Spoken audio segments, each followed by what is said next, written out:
जगदाधार सर्वधिष्ठानधात्रे नमः। सर्वधिष्ठानधात्रे नमः। ओम जगदाधार ओम जगदाधार सर्वधिष्ठानधात्रे नमः। सर्वधिष्ठानधात्रे नमः। ओम जगदाधार ओम जगदाधार सर्वधिष्ठानधात्रे नमः। सर्वधिष्ठानधात्रे नमः। सच्चिदानंद भगवान की जय। सत्य सनातन धर्म की जय। सतगुरुदेव भगवान की जय। युग वशिष्ठ का वैराग्य प्रकरण 8वां सर्ग। राम जी बोले, राम जी को जब वैराग हो गया है, ये वैरागी आदमी की अनुभूति है। देखो वैराग इसको कहते हैं। केवल जो है आश्रम में कमरा बनवा लेने का नाम वैराग नहीं है। ये कर दिया वो कर दिया, उसमें भी राग और द्वेष छिपा हुआ है, इसलिए आश्रम में लगे पड़े। वैरागी भाव से जो काम किए जाते हैं वो खुद थोड़ी कहा जाता कि हमने कर दिया, या ना किसी से कहलवाया जाता कि हमने करवा दिया। जब करना कराना लगा है तो काहे का वैराग, चाहे आश्रम हो चाहे गृहस्थी हो। तो राम जी के वचन सुनो। वो कहते हैं लक्ष्मी जो है, लक्ष्मी माने जगत की प्रोग्रेस, जगत की उन्नति। क्या है, देखने मात्र की अच्छी है। देखने में तो अच्छी लगती है, सब लोग प्रशंसा करते हैं कि देखो उसने कितनी उन्नति कर ली। जब इसकी प्राप्ति होती है तब सद्गुणों का नाश हो जाता है। हनुमान चालीसा में आया है, जय हनुमान ज्ञान गुण सागर। अब जरा देखो, दो चीजें दी हैं यहाँ। एक ज्ञान दिया है, एक गुण दिया है। और ज्ञान के और गुण के क्या हैं? सागर, समुद्र है। तो ये गुण क्या होते हैं? गुण क्या होते हैं? तो श्रुतियों से ये वाक्य लिया गया है, सत्यम ज्ञानम अनंतम ब्रह्म। जो ज्ञान है वही तो गुण है। जड़ चेतन गुण दो समय विश्वकीन करता। एक जड़ है, एक चेतन है। जड़ चेतन गुण दोष। तो चेतन है वो तो गुण है, और जड़ है वो दोष। तो यही बात यहाँ पर कही गई है। गुण नाम किसका है? चैतन्यता का। और दोष नाम किसका है? जड़त्व का। जो जड़ में जी रहे हैं वो गुणवान हो ही नहीं सकते। दिखावा चाहे जैसा कर लें, गुणवान नहीं हो सकते। सद्गुणों का नाश कर देती है लक्ष्मी। क्या करती है? सद्गुणों का नाश कर देती है। जैसे विष की बेल देखने मात्र की ही सुंदर होती है, और स्पर्श करने से तो वो जान ले लेती है। विषबेल, विषबेल देखी, छूने मात्र से ही आदमी मर जाता है। अब हमने तो नहीं देखी न सुनी। आदमियों को भी हो जाती है।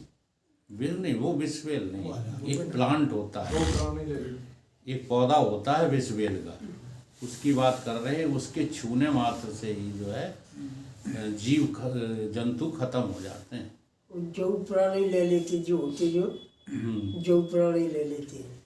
वैसे ही लक्ष्मी की प्राप्ति होने से जीव आत्म पद से वंचित हो महादीन हो जाता है। अब राम जी की परिभाषा के अनुसार संसार में जितने जो है धन से परिपूर्ण है वो सब महादीन है। समझे चाहे कुछ रहे अपने को है वो महादीन। हाँ। जैसे किसी के घर में चिंतामणि दबी हो तो उसको जब तक खोद कर वह नहीं लेता तब तक दरिद्री रहता है। वैसे ही अज्ञान से ज्ञान बिना महादीन रहता है और आत्मानंद को नहीं पा सकता। है तो सब ज्ञान ही, ज्ञान के अलावा संसार कुछ है ही नहीं। संसार में जितना कुछ भी है सब ज्ञान ही तो है कि नहीं? लेकिन अज्ञान को मिटाए बिना ये ज्ञान दो कौड़ी का नहीं है, क्योंकि संसार का ज्ञान होता ही है अज्ञान के द्वारा। बड़ी जो है विचित्र कथा है अपनी कि हो तो व्यापक, सबसे पीछे कौन है? व्यापक। लेकिन कहीं से भी जो है हम कहीं से भी अपनी जो है सीमितता का त्याग नहीं कर सकते, कर ही नहीं पाते। तुम्हारी जो मैं है ना वो व्यापक है। कब दिखी तुमको व्यापक बता? जब देखते हो तब सीमित ही देखते हो। आँख सीमित, कान सीमित, रसना सीमित, ये 5 जो ज्ञानेंद्रियां हैं जो दिखा रही हैं वही देख रहे हो। उस दिन आश्रम पे जब वो भजन गा रहा था तो अंदर से मुझे हंसी आ रही थी।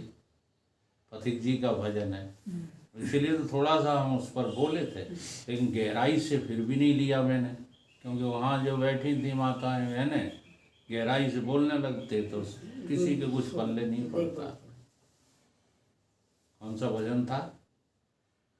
लिए जा रहे हो, तुम्ही में ये जीवन जिए जा रहा जिए जा रहा। किस में? तुम में। अब तो वो बार बार हाथ हमारी तरफ कर रहा था। हाँ, वो तुम शब्द का अर्थ क्या लगा रहा था? गुरु या भगवान की विग्रह रूप। वहां तुम्हारा तुम का अर्थ ये थोड़ी है। तुम्ही में ये जीवन जिए जा रहा, जो कुछ दे रहे हो लिए जा रहा। क्या दे रहे? तुम मुझे क्या दे रहे हो? तुम नाम किसका है? तुम परमात्मा के लिए कह रहा है। हाँ, तो परमात्मा कहाँ है?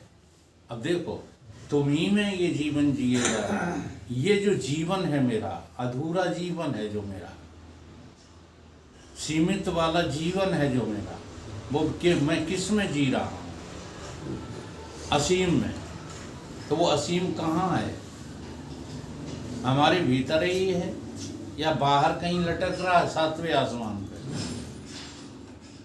भीतर नहीं दिख रहा। तो भीतर वाले उस तुम को तुम देख पा रहे हो?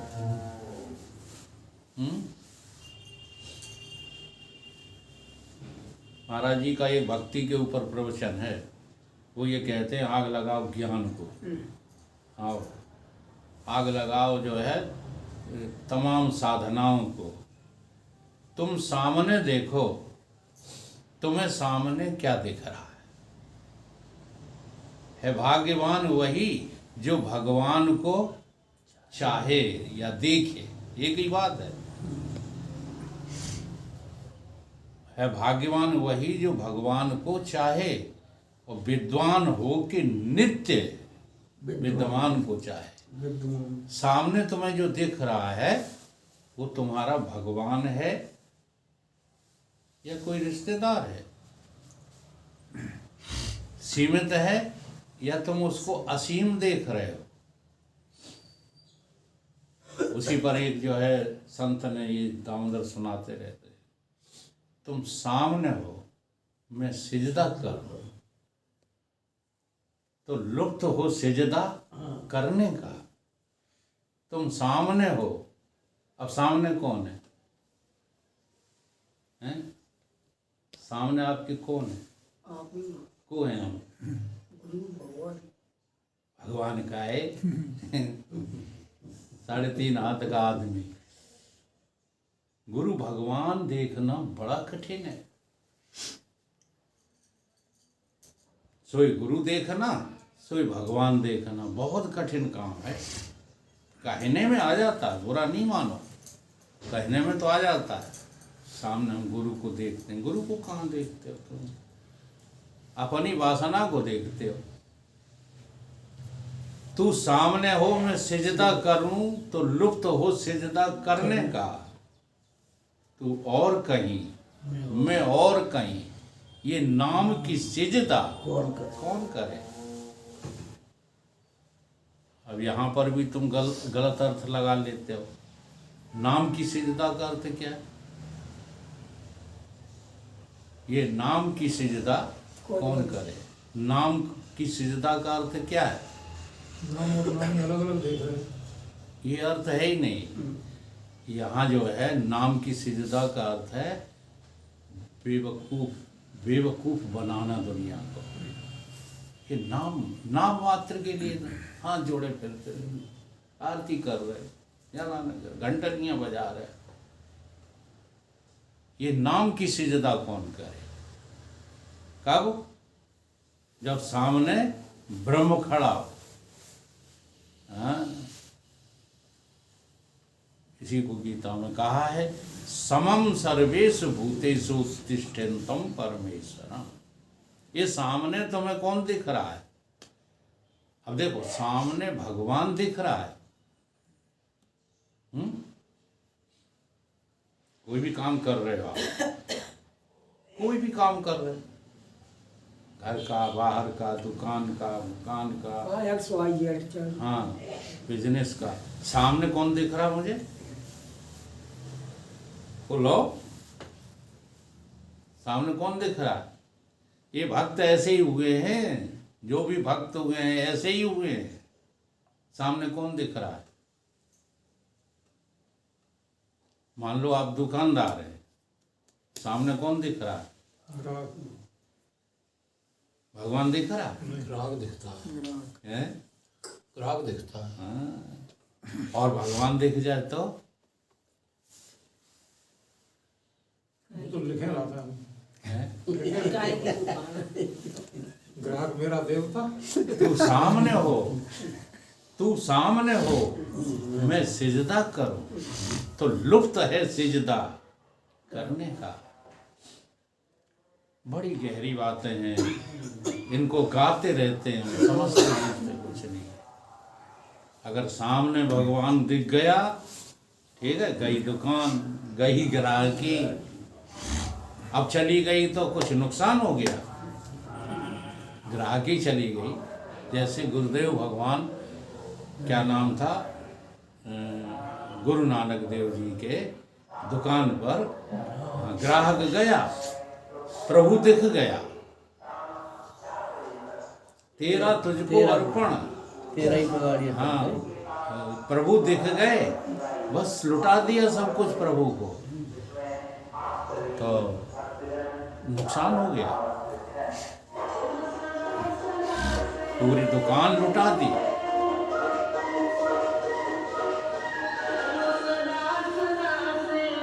सामने जब जो है नानक देव को भगवान दिख गए तो दुकान लुटा दी, तो नुकसान हो गया। नहीं, तो क्या हुआ? फायदा हो गया? नुकसान हो गया कि फायदा हो गया? फायदा है। फायदा तो हो गया। क्या फायदा हुआ? फायदा ये हुआ कि अरे भगवान तो उनने मिले ही लाए, भगवान तो देख ही लाए थे। भगवान ये तो नहीं दिखते तो लुटाते कैसे? लेकिन जो फायदा हुआ वो तो बताओ। फायदा ये हुआ, घर वालों परिवार बोल दिए थे, कह दिया तुम जाओ। फायदा ये हुआ, आप जो जानते ही नहीं, ब्रह्म जाने ते ब्राह्मणा, तो जानत तुम्हें फायदा क्या हुआ? भगवान हो गए। गुरु नानक देव कौन है? देख लो, कौन है गुरु नानक देव? हाँ, उनके ही भगवान नहीं है। अगर विचार करके देखो तो प्रत्येक व्यक्ति के भगवान हैं, वो तो भगवान हो गया। जब खुद को मैंने देखा, हाँ, भगवान को मैंने देखा, तो मैं कहाँ रहा फिर? अब इससे बड़ा लाभ तुम्हें और क्या हो सकता है बताओ। तुम दुकान में लगे हो, तुम व्यवसाय में लगे हो, तुम घर वालों में लगे हो, तो क्यों लगे हो? सुख की खातिर कि दुख की खातिर? तो इससे बड़ा सुख कहाँ मिलेगा? कि हमें भगवान ही मिल गए? मिलेगा क्या? नहीं मिलेगा। इसलिए जो है कह रहे हैं, राम जी क्या कह रहे हैं कि सद्गुण कहाँ पढ़ रहे थे यार?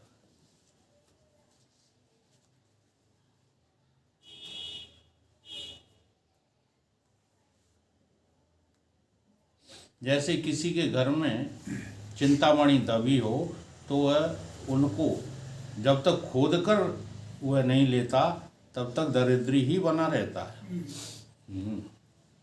अब सामने भगवान खड़े हैं, भगवान, और तुम्हें भगवान नहीं दिख रहे। नहीं दिखते। अब तो कोई भगवान नहीं दिखता, सब शैतान दिखते हैं। कोई किसी को भगवान देख पा रहा है? हम लोग कहते हैं कि आज से 100 साल पहले हमारे बुजुर्ग कितने महान थे, तो इसलिए थे कि वो सामने वाले को भगवान देखते थे। हाँ, जो भी था उनकी दृष्टि में अच्छा था, बुरा कोई था ही नहीं। आज हम बुरा तो देखते, अच्छा देखा ही नहीं पाते, क्योंकि आज हमारी दृष्टि कार्य पर है, कारण पर नहीं है। प्रभुता पे है, प्रभु पर है ही नहीं, इसलिए हम नहीं देख पा रहे। कार्य देखते हैं, इसने कितना कमा लिया, हाँ, ये कितना अच्छा बोल लेता है, इसके पास कितनी बड़ी विद्या है, ये तो सब देख लेते हैं, लेकिन कारण नहीं देख पाते। अगर कारण देखो तो कुछ हो या ना हो, सामने वाला भगवान के अलावा और कोई है ही नहीं। ज्ञान बिना महादीन होकर रहता है और आत्मानंद को नहीं पा सकता। आत्मानंद में विघ्न करने वाली लक्ष्मी ही है। चले हैं भगवान को पाने, और नजर कहाँ पर है? लक्ष्मी पर।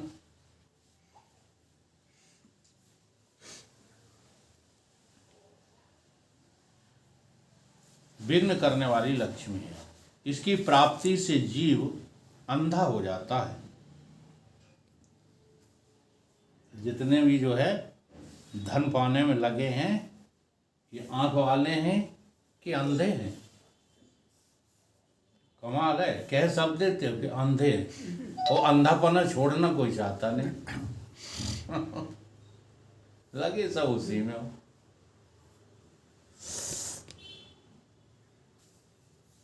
हे मुनीश्वर, जब दीपक प्रज्वलित होता है तब उसका बड़ा प्रकाश दृष्टि आता है, और जब बुझ जाता है तब प्रकाश का अभाव हो जाता है, पर काजल रह जाता है।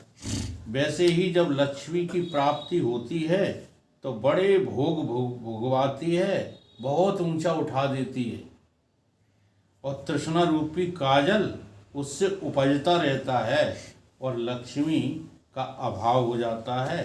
तृष्णा रूपी वासना तुम्हारे पास छोड़ जाती है, और उसी वासना रूपी तृष्णा से अनेक जन्म और मरण को पाता है। इतनी बुरी है लक्ष्मी। जिस लक्ष्मी के लिए सारा संसार मरा जा रहा है।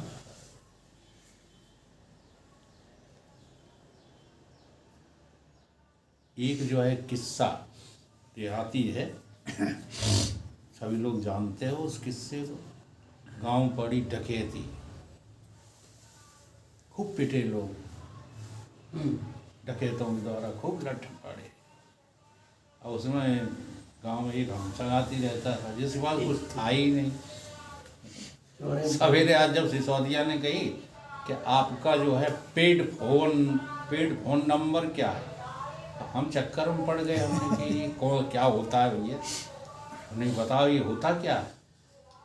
फोन पेड नंबर है, फोन पेड नंबर, पेड़ नहीं है, पे है। पे फोन पे पैड है यार, तो हमसे ज़्यादा अंग्रेजी थोड़ी पढ़े। पैड माने होता है भुगतान किया, और पे माने होता है भुगतान करना है, तो वो पैड ही बोल रहे थे। ठीक है, तो हमने कहा कि क्या होता है, हमको तो पता नहीं है। तो बोले खाता होता है, मैं 50,000 रुपये भेजने वाला हूँ। तो हमने कही तुम खाते की बात करते, हमारे पास जेब ही नहीं जहाँ पैसा धरे। कोई खाता नहीं, कोई जेब नहीं। हाँ, आज तक पैसा देखा ही नहीं कैसा होता है, समझ रहे हैं कि नहीं। तो उनमें लठ बच गए जिनके पास कुछ था नहीं, तो फिर टाल ठोक रहे हुए। टाल ठोक के क्या कह रहे, धन का अभाव आज काम आया, धन का अभाव। तो बहुत पीड़ा दिया इसने, धन ने, धन के अभाव ने बहुत पीड़ा दी। ठीक, लेकिन आज महसूस कर रहा हूँ बहुत अच्छा रहा। नौकरी नहीं लगी, नौकरी करी नहीं, चलो लगी तो करी नहीं, धंधा करो नहीं, चलो नहीं कि करो नहीं, चला नहीं, कोशिश में तो खूब बने रहे। जो कुछ हुआ सुखी न भये आज की। ठीक है, सारी वस्तुओं का, सारे संबंधों का कोई 2 पैसा में पूछा तो नहीं, जब बहुत बढ़िया बात, लेकिन इतनी वासना अभी लगी पड़ी, कोई पूछा तो नहीं पूछवे की वासना लगी, ये भी छूट जाए तो उससे बड़ा कोई सुखी नहीं है जिसे संसार की कोई चीज मिली नहीं, उससे बड़ा कोई सुखी नहीं। लगता है राम जी यही कह रहे हैं, लक्ष्मी आती है तब ये तुम्हें इतना ऊंचा उठा देती है कि तुम्हें लगता है कि हम कोई है नहीं, और फिर क्या छोड़ जाती है तुम्हारे पास, एक जलन, एक तृष्णा रूपी काजल छोड़ जाती है।